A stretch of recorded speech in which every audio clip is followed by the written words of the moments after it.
Welcome back to the channel. In this video, I'm going to walk you through about 3 beautiful arpeggio chord runs that you can start implementing in your play today. I'm going to walk you through the notes I'm playing very slowly.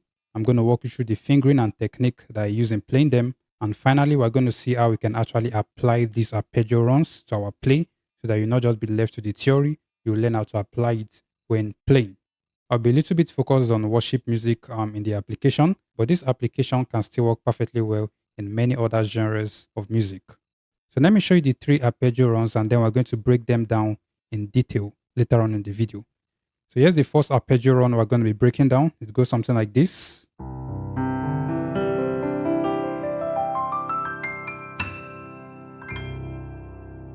Okay, you see that? Let me take it again.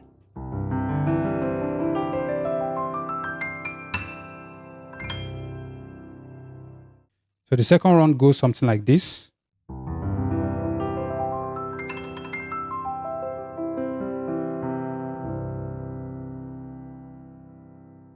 The final run we're going to be breaking down goes something like this.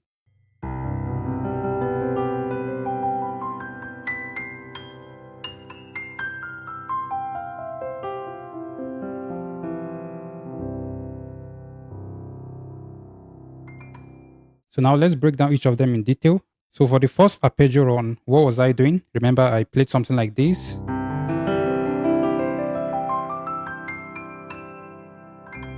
Okay. So then break it down very slowly so that you understand. So these are the notes I'm playing. So basically, the best way I like viewing this, personally, I like seeing this in chord form, okay? If you view it as though you are playing chords on multiple octaves, in my own opinion, it's going to be easier than when you view it as if you are playing single notes all through the piano. So basically, I'm just playing a add 2 chord across various octaves on the piano. So remember, this is a C major chord, that is C, E, and G. So to convert this chord to a add 2 chord, we are basically adding the second note of the scale in the key of C, that is 1, 2, okay? So remember 1, 2, 3, 4, 5, 6, 7, these are the 7 notes of the scale. So when we just add the 2 to the major chord, it converts it to an add 2 chord. So instead of playing C major chord like this, we are adding the 2, okay? The C major add 2 chord, sometimes also called add 9, okay? Depending on how you take it.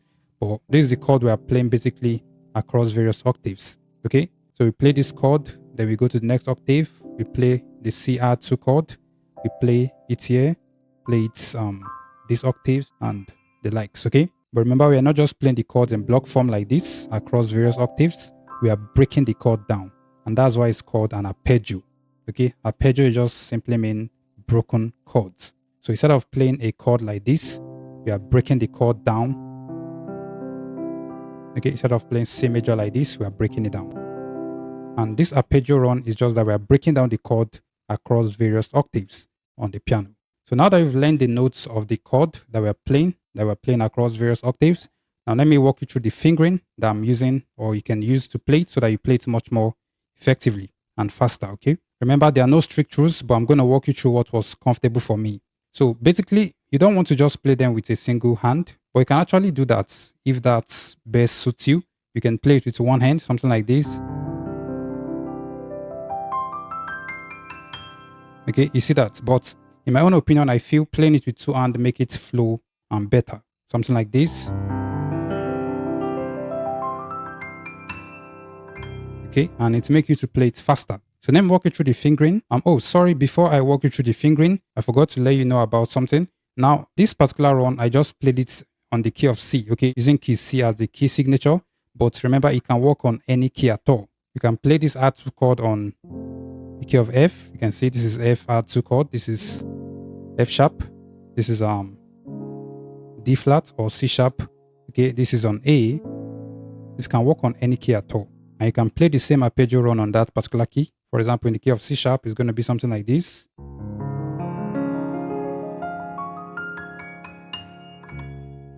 See that? For example, in the key of F sharp, it's something like this.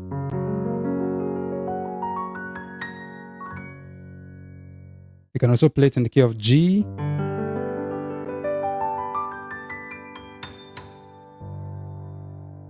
So you get the point. So now let's proceed with the fingering for the arpeggio run. So what fingers am I using when playing the run? So basically, this is how I do it. I'm going to play it very slowly and explain it. But this is where I started. On my left hand, I started from this. Okay, instead of playing the R2 chord like this on the left hand, I removed the third and the second note of the scale. So I'm just left with this open fifth chord. Okay, so I started from this chord, and then on my right hand, I keep on playing this C R2 chord across various octaves. Okay, so it's very simple. I started from this, then I play the R2 chord in broken version. Okay, so instead of using this pinky for this, I use this, my second hand, and then I hold this. Then I start again. Okay, I hold this.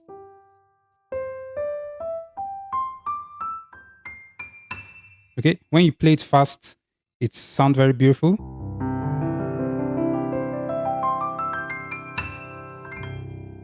You see that? Just take your time. Don't try to play it fast instantly. You get comfortable with the fingering first, the fingers first, and then you increase your speed.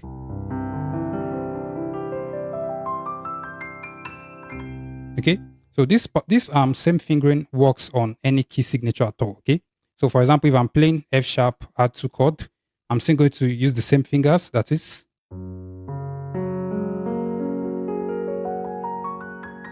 okay, the same fingers. Okay,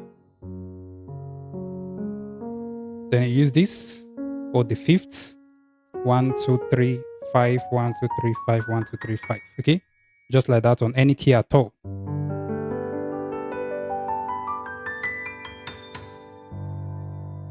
Now, another very important point I want to emphasize is that whenever you're playing this run, make sure the pedal, that is the sustain pedal, is always down. Okay, you make sure the pedal is activated, because if you play it without the pedal, there's going to be a lot of space in the arpeggio run, and it's not going to flow together. For example, this is this without the pedal.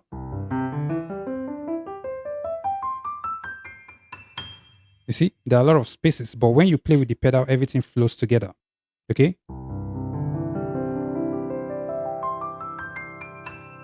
It makes it very smooth, okay, compared to playing it without the pedal. Okay, this with the pedal. So that's why it's very important to make sure you get a pedal, especially if you plan on implementing this run in your play. You make sure you get a sustain pedal so that you activate the pedal while you're playing the run. So now let me break down the last two runs, okay, that I showed you, and then we're going to see how we can apply everything all together in our play. Okay, so the second run I showed you was something like this. This is just this. Okay, something like that. You can even go across 2 or more octaves.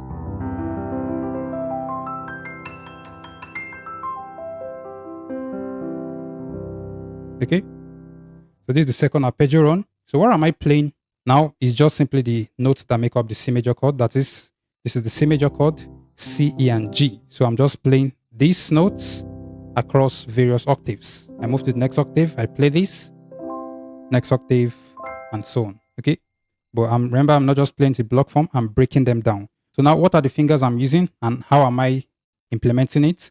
So basically, let me play it very slowly and then I explain. So I started like this. Okay, I started with my pinky on the C, then I use my third finger, that is on the left hand, for E, and then I use this finger. This should be the index finger or thereabouts. I use it on the G. Okay, so these are the fingers I'm using. Okay, sorry. Okay, you see these fingers? Okay, the pinky, the middle finger, and the index finger. So I use them.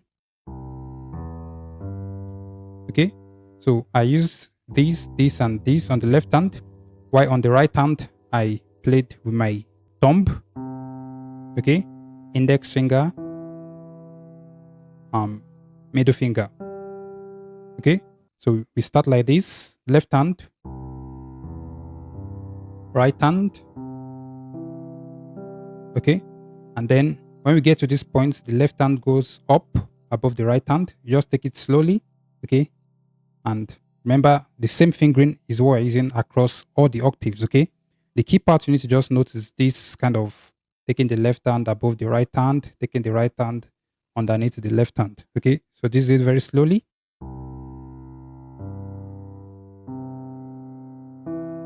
Notice the way my left hand is going above my right hand. Then I continue.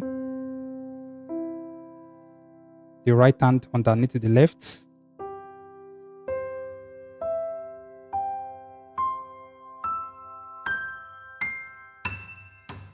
So this is just the fingering when you are ascending. So when descending, let me show you the fingering for that. So remember, this is ascending.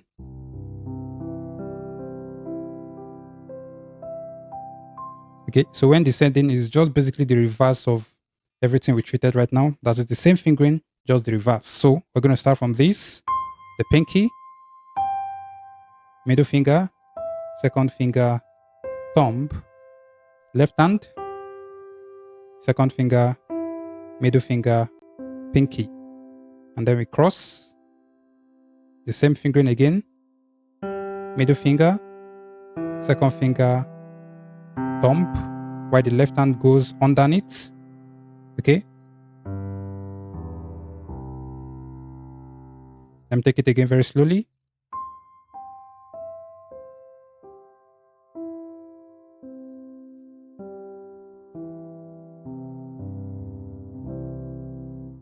Now for the last arpeggio run, before we move to the application of everything generally. So this is the last arpeggio run I played, something like this.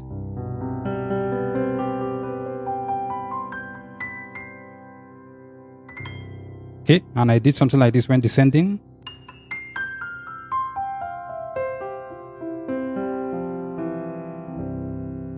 Okay. So what are the notes I'm playing across various octaves? So in the key of C, this is basically the note I'm playing. 5, 7, 1, 5. 5, 7, 1, 5. Across various octaves. But remember, I'm not just playing it in block form. I'm arpeggiating it. I'm breaking down the individual notes. So this I'm playing something like this.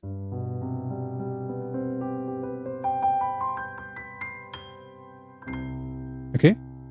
So the fingering for the first one, what was I doing? Let me just play it very slowly, as always. So we start from the 5.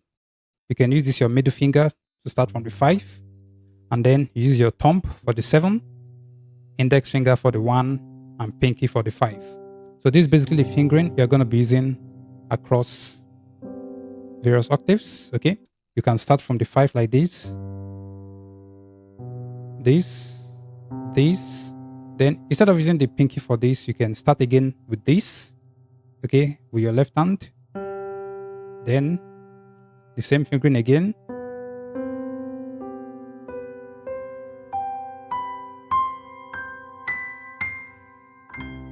Okay, now let's move to how we can apply this arpeggio run in our play. So basically, there are two major ways you can actually apply these arpeggio runs. Now, the first method is by using it to fill up empty spaces in your play. Whenever you're playing any song and you notice that there are a lot of spaces, you can actually use arpeggio runs to fill up those spaces, okay? As long as you are still sticking to the time signature of the song, that is, you're still playing on time. And the second very popular way of applying this arpeggio run is actually by using it to end the song. And this second way of applying it is very, very common. That is using it to end the song. Whenever you want to end the song, you can just quickly play the arpeggio run and it's going to resolve that song perfectly. Now, let me give you an example of what I'm saying so that you understand better. We're going to use the song as the deer, okay? So what I'm going to do, I'm going to play the song first without adding the arpeggio runs. Even in the empty spaces, I'm not going to add the arpeggio run. And then I'm going to play the song again and add all these arpeggio runs so that you're going to see where we are placing them and understand it better. So let me play the song without the arpeggio run. It goes something like this.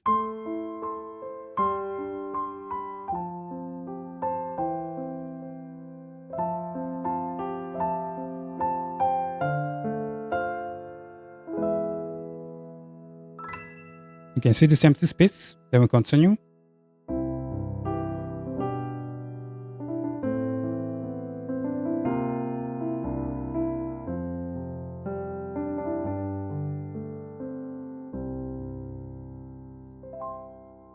So you can see there was a lot of space in the first way I played it, and we didn't end the song with arpeggio. So now let's incorporate this arpeggio run into this particular song, and you're going to see how we're going to beautify it. So here we go.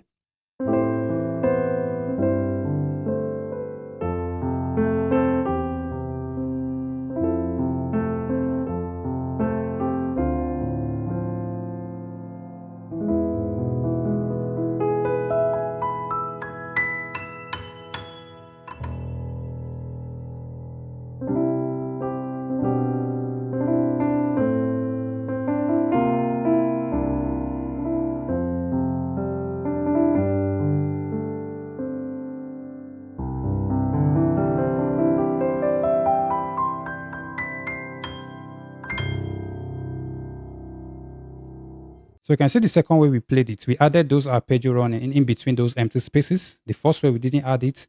Then the second way we added those arpeggio run.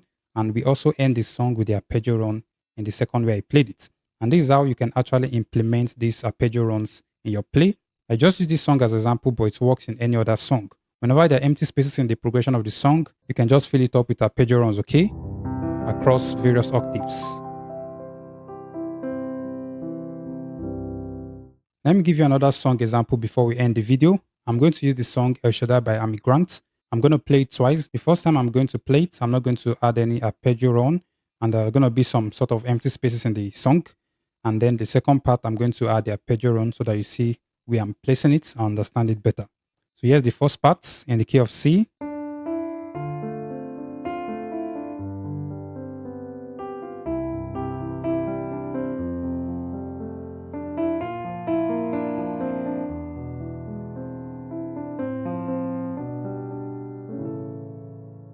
Space.